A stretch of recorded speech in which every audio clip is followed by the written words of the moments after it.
Hey fellow pips, welcome back to the channel, and if it's your first time here, welcome. Today you join me on another part of my 10-year in the making photo adventure to London. Now if you're wondering why it's 10 years in the making and you've not seen the other episodes, nip back and have a look, then come back and watch this one.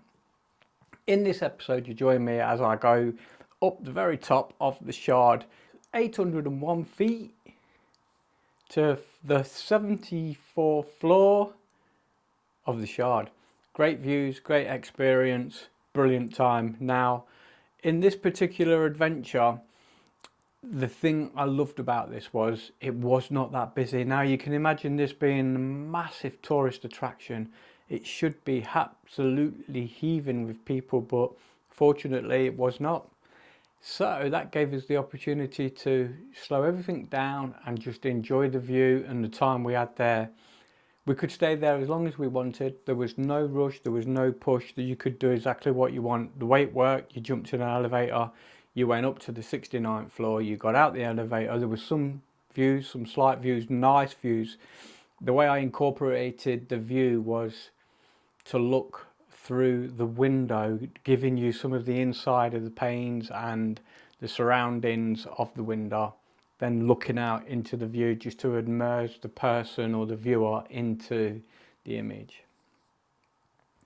Now, what I didn't realise, which is one of them things, if I knew then what I know now, things would be different, and that is this. So I'm just going to give you a quick tip on what to do when you're photographing through a window or anything that's got a shiny reflected area, is to, if you can, use a polarizing filter, which is what I should have done but didn't, or make everything around you dark. Push the lens right up to the glass, try not to let any of the light go in. So I did take the lens hood off the lens, but the lens itself is very slightly bulbous and it protrudes from just very slightly from the outer ring of the lens. So as you pushed up against the window, it was the lens hitting the glass rather than the frame of the lens hitting the glass, which I didn't like doing. So that's why on some of the images you can see a little tiny bit of reflection,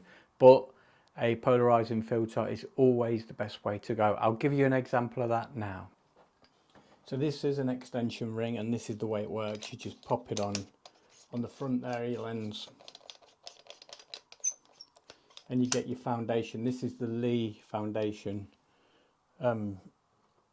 filter system. Then all you do is you just pop it in there, pull the plunger, pop it down. Now the way you're supposed to use it is to turn the actual lens itself. You see how it pivots there like that, but because it's all I've got on is this, and sometimes if you've only got a grad filter on, not a grad filter, a neutral density filter on, because that's complete, it's not graduated, you can just twist and it's just the same. And now, all being well, as I turn, you can see either the reflection appearing or disappearing.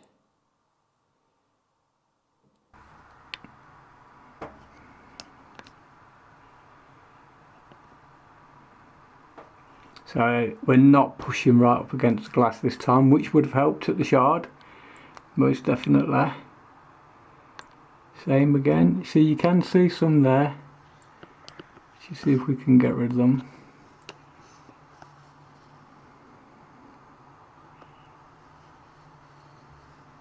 See them either becoming clearer if you just look at Black Widow at the side of her head.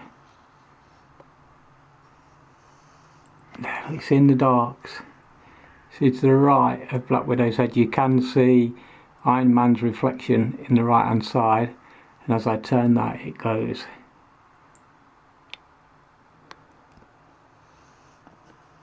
So enjoy the video. It's the first time I'd ever been up the Shard, something that I'd wanted to do ever since they were building it, and you know, I just thought to myself, wow, that'd be amazing just to get up there, view the River Thames and all the surrounding areas. What I found was that I was drawn for some reason to the suburban area of London rather than the tourist attractions such as the London Eye and Tower Bridge and London Bridge, Houses of Parliament, Big Ben and all them other fantastic places. was the hustle and bustle, as if you turned around and looked what was on the other side of the Thames, the back side of the Thames, if you like, rather than looking at the Thames itself, but what was over there in suburbia, where the real life of London is, the real metropolis of London, a place where the hustle and bustle is of everyday life, people going about where they live, where their communities are, just a completely different aspect. So if you ever do go up the Shard, think about that, take it in, have a look, see what's over the other side, and it's very interesting, very interesting. And a little bit darker as well, because it's obviously, much like every city in the world, they have their areas where people say, oh, don't go down there, don't go that way, don't go off the beaten track if you're a tourist. But looking at it from the Shard, it told a totally different story. And I hope you can sort of interpretate your reaction to the images taken from the Shard looking out over the boroughs of London. So with that said and done, there's one thing left to do, and that's get out and shoot. You know you want to. Till next time, keep clicking.